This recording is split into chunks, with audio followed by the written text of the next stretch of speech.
తీసుకునేవారు అన్నమాట. అట్లా వాళ్ళిద్దరికి పరిచయం అయిపోయింది. పరిచయం అయిన తర్వాత పత్రి గారు మా ఇంటికి వచ్చి మా ఆయనతో డిస్కషన్ చేసేవాళ్ళు. తర్వాత ఇట్లా మాట్లాడుకుంటూ ఇక మనం ఒక పిరమిడ్ సొసైటీ ఏర్పడితే బాగుంటుంది అని దాన్ని డ్రాయింగ్ వేసి మా వారు డ్రాయింగ్ వేసి ఈ విధంగా కట్టిస్తే బాగుంటుంది అని చెప్పారు.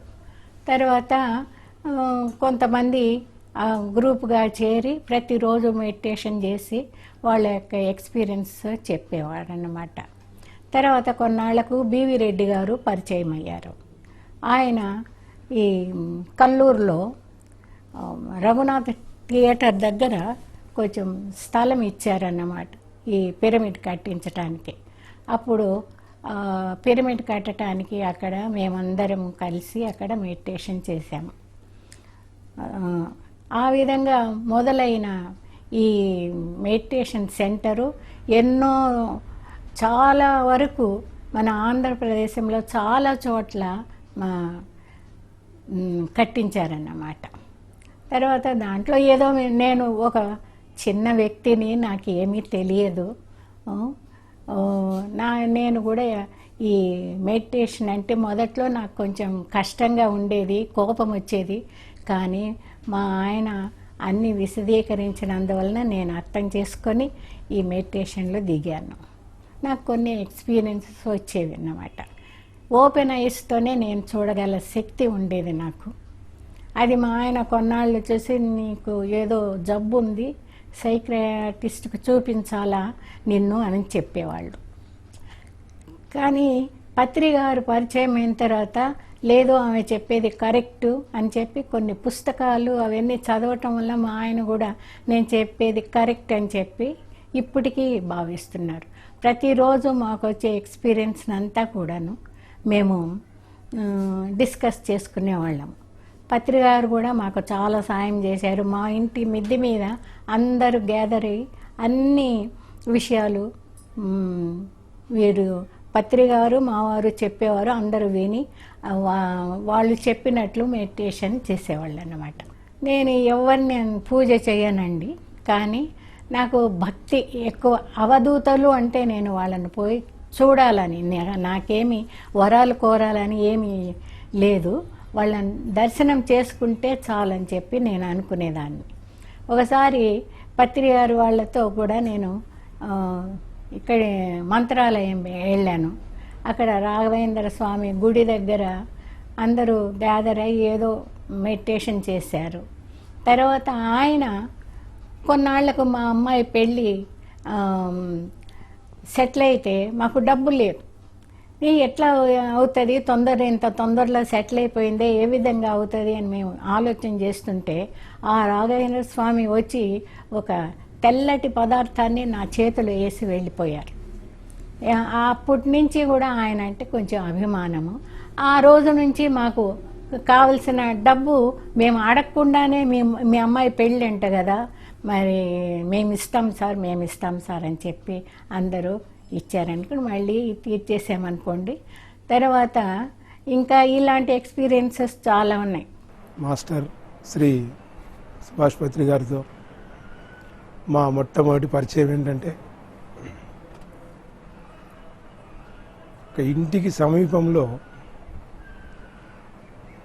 శ్రీ ఎన్జి షోరి గారని రిటైర్డ్ హెడ్ మాస్టర్ గారి వారి ఇంట్లో మొట్టమొదటిసారిగా గౌరవనీయులు శ్రీ బాల్వన్ గారు, రామాంజలి గారు, షౌరి గారు వారి తరఫున ఒకరోజు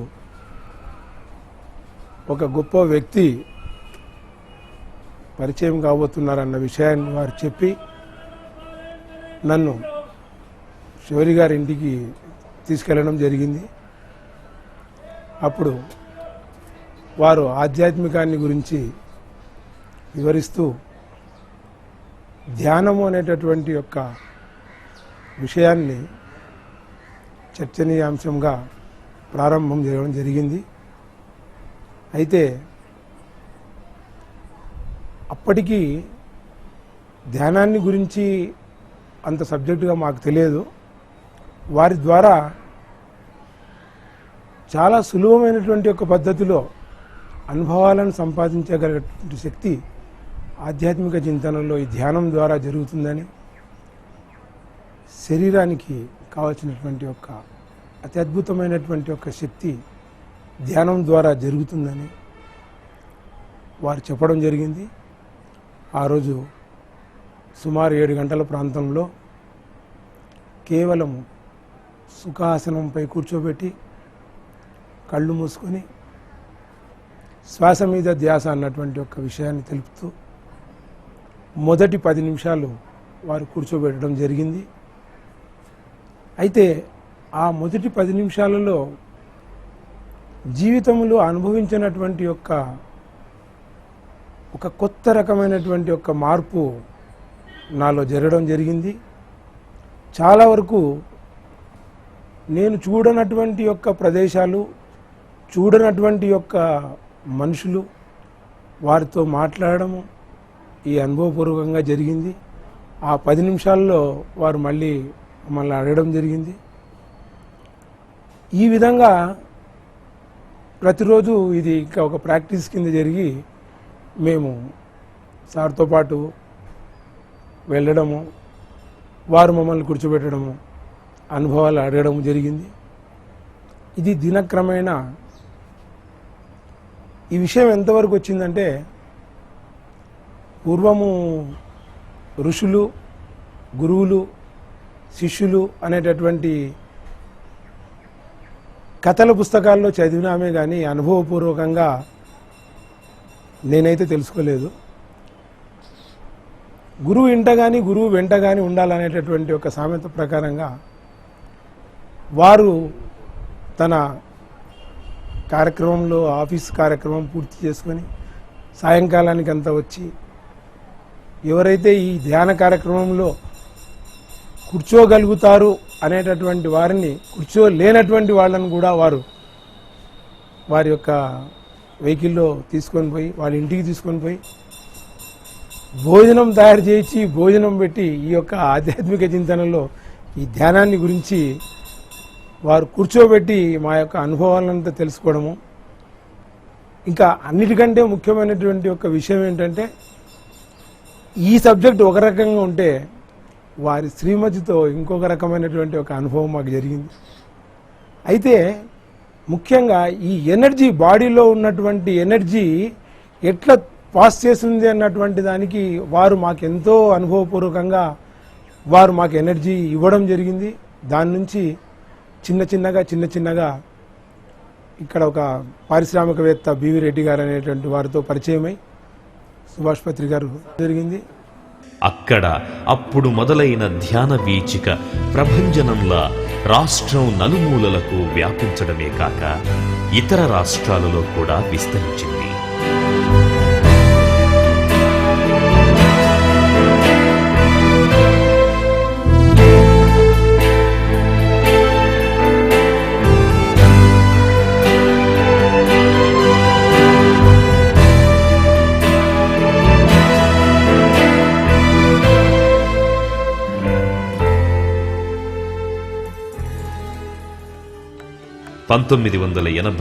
లో హైదరాబాదులో 2వ ధ్యాన బృందం మొగ్గతొడిగింది.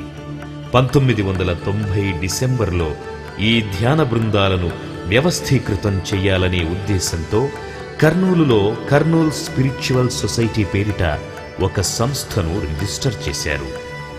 మరుసటి సంవత్సరమే కర్నూలులో బుద్ధ పిరమిడ్ ధ్యాన కేంద్రాన్ని నిర్మించారు.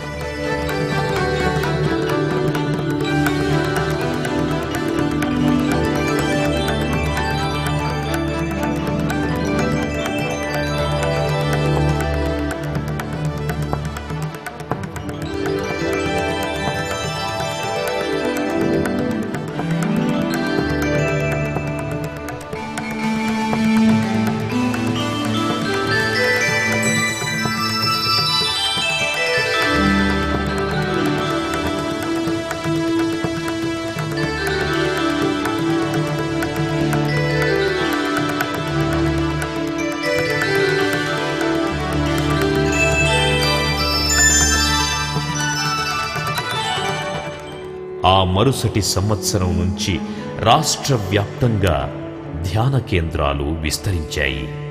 అనంతపురం, ఉరవకొండ, గుంతకల్లు, ప్రొద్దటూరు, ధర్మవరం ఇలా అసంఖ్యాకంగా మొదలైన కేంద్రాలు కర్ణాటకలోని బెంగుళూరు,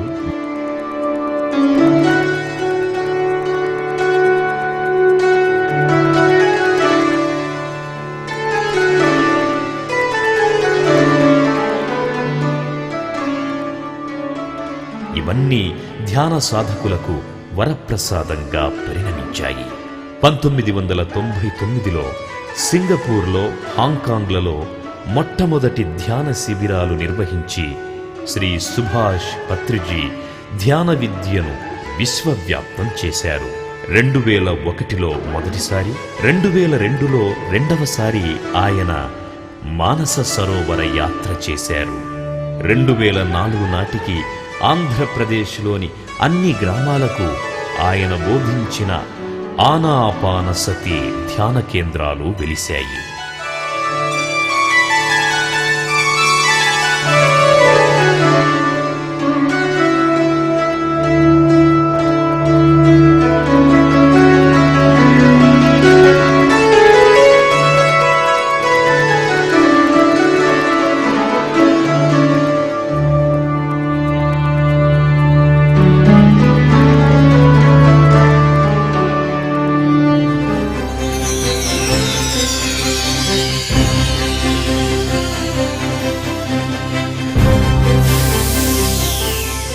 ఆ సంవత్సరమే ఆయన 2 నెలల పాటు కేవలం భోగభూమి అయిన అమెరికా సంయుక్త రాష్ట్రాలలో ఆనాపానసతి ధ్యాన శిక్షణ శిబిరాలను నిర్వహించారు. అక్కడి వారికి ధ్యానానుభవాలను రుచి చూపించారు. 2005లో శ్రీలంకలో 40 మంది పిరమిడ్ మాస్టర్స్తో 7 రోజుల పాటు ధ్యానని నిర్వహించారు. ఆస్ట్రేలియా, న్యూజిలాండ్, మలేషియాలతో పాటుగా భూటాన్లలోని థింపు, బీహార్లోని ముంగేర్, డార్జిలింగ్, సిక్కింలోని గ్యాంగ్టక్లలో ధ్యాన శిబిరాలను నిర్వహించారు. ఇలా ధ్యాన విద్యను విశ్వవ్యాప్తం చేస్తూ మానవ జీవన పరమార్థాన్ని అవగతం చేస్తున్న సద్గురువు శ్రీ సుభాష్ పత్రిజీకి ఆయన మార్గంలో పయనిస్తున్న పిరమిడ్ మాస్టర్స్ అందరూ కలిసి తిరుపతి దివ్యక్షేత్రంలో బ్రహ్మర్షి పట్టంతో సత్కరించుకున్నారు. ఇవన్నీ ఆయన ధ్యాన మార్గానికి నిర్మించిన సోపానాలు కాగా, ఆయన ప్రవచించిన ధ్యాన మార్గం ఏమిటి? మనకి సకల భోగములు కావాలి, సకల రోగముల నుంచి మనం దూరం కావాలి మై డియర్ ఫ్రెండ్స్. దానికి మార్గము మన శ్వాస మీద మన ధ్యాస. అదే ఆనాపానసతి.